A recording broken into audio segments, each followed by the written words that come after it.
Lisa spent most of her days sitting at a desk, answering emails, attending meetings, and handling paperwork. Her routine was predictable, and she rarely thought about her body beyond the occasional back pain or tiredness. But on her day off, her daughter, Emma, asked her to play in the park. Lisa agreed with a smile, happy to spend time together. The sun was bright, and children were running everywhere, their laughter filling the air. At first, Lisa chased Emma across the grass, but within minutes, her breath grew heavy. Her legs felt weak, and her chest tightened. She stopped, hands on her knees, watching Emma giggle and run ahead. "Mom, come on," the little girl called, but Lisa could only shake her head, pretending she needed a break. The realization hit her harder than she expected. This wasn't just being out of shape.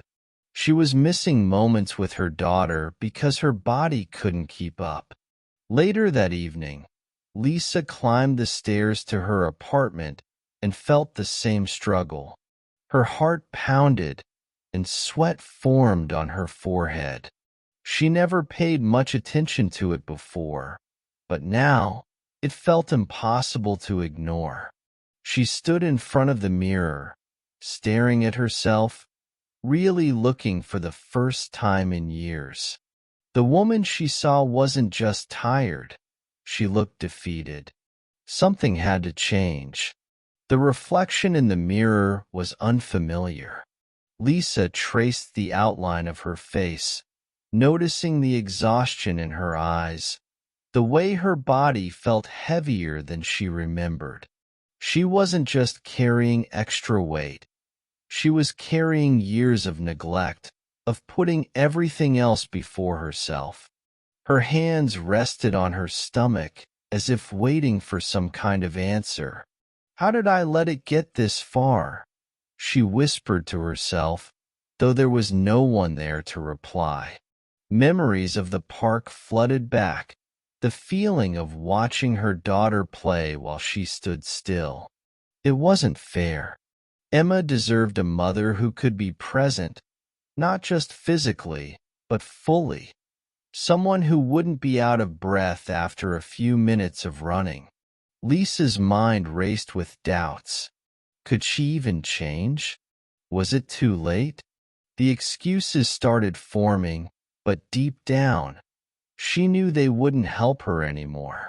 That night, instead of scrolling through her phone like usual, Lisa researched ways to get healthier.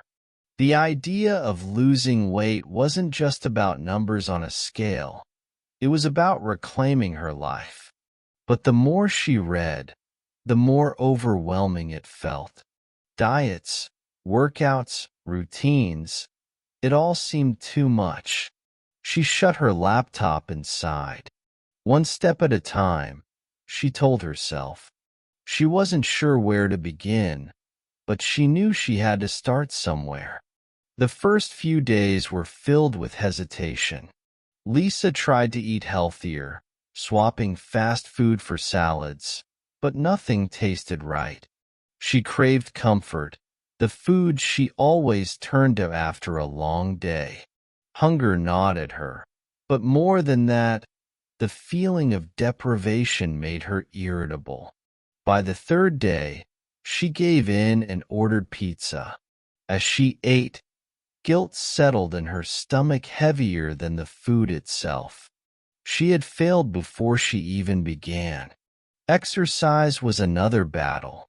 She considered going to the gym, but felt embarrassed at the thought of walking into a room full of fit people who knew what they were doing.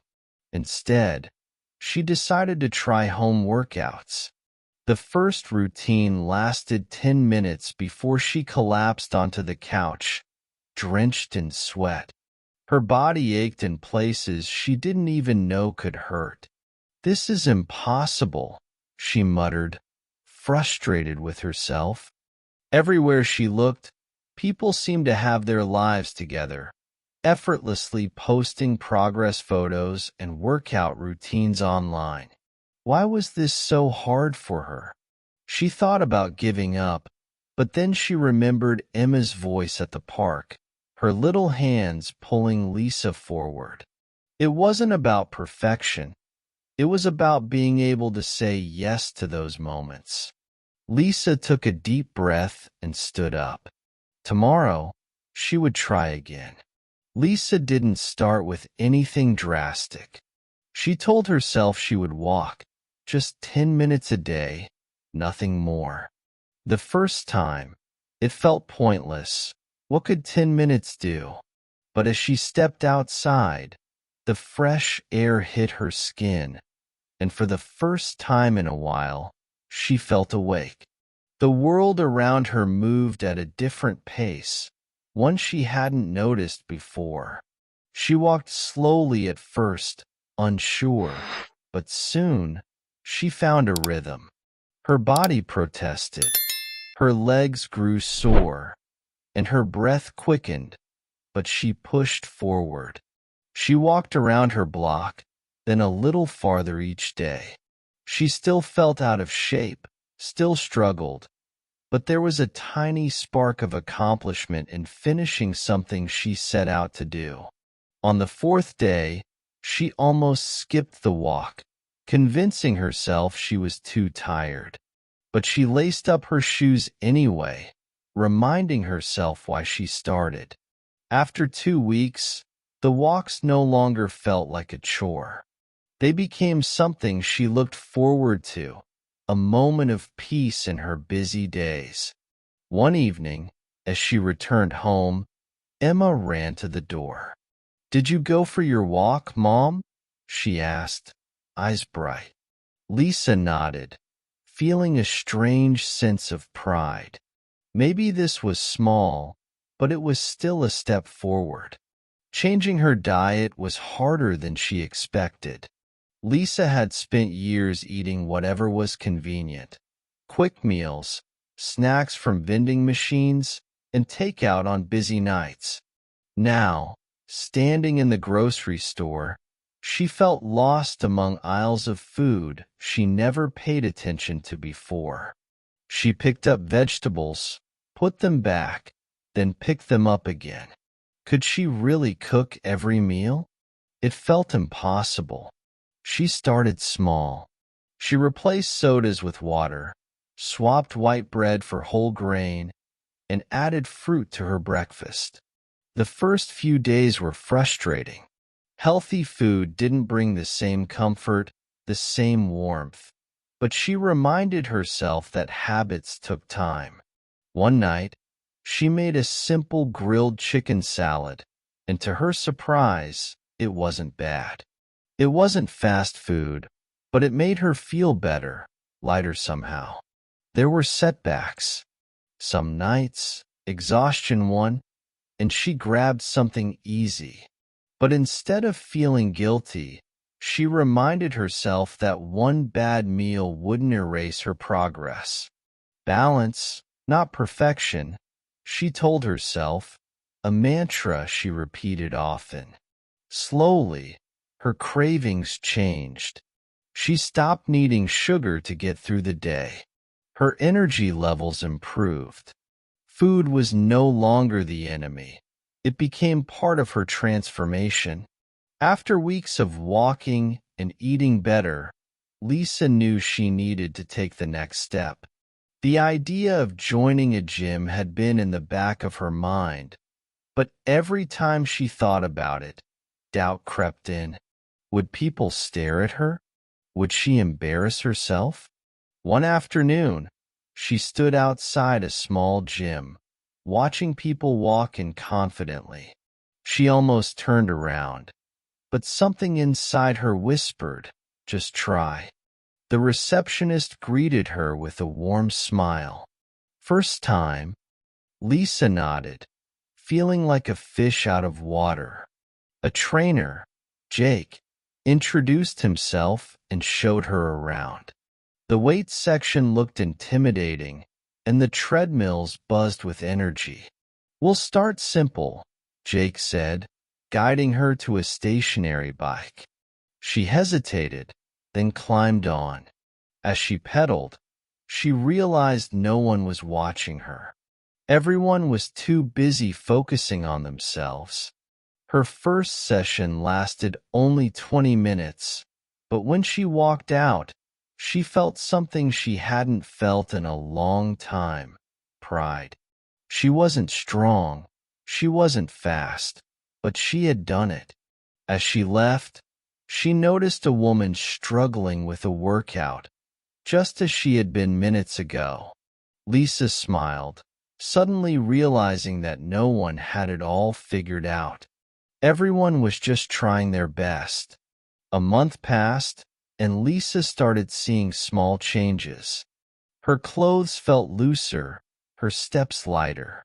She could climb the stairs without gasping for breath, and playing with Emma didn't leave her exhausted. These victories weren't dramatic, but they were real. At work, a coworker noticed. "You look different, Lisa. Are you doing something new?" She hesitated before saying, "Yeah, I'm taking better care of myself." It felt good to say out loud. At the gym, she began to experiment with weights. Jake encouraged her to lift small dumbbells. "Strength isn't just about muscles," he said. "It's about showing up, even when it's hard." At first, she doubted herself, but as she lifted, her reflection in the mirror started to change. She wasn't just moving her body, she was rebuilding herself, piece by piece. One evening, she sat on the couch, scrolling through old photos. She found one from 3 months ago, taken at the park. The tired, slouched woman in the picture felt like a stranger.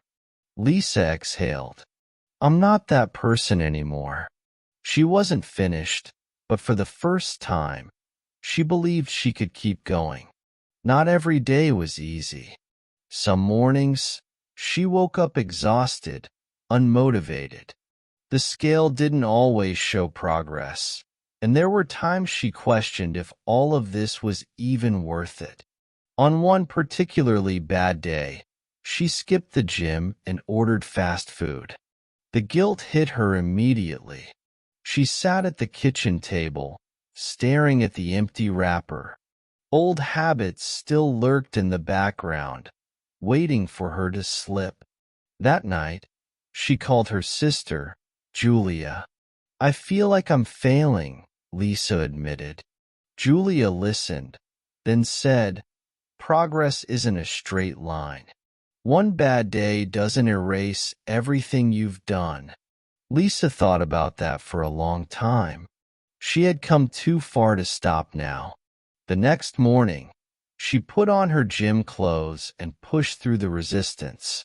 She reminded herself that motivation wasn't always there, but discipline had to be.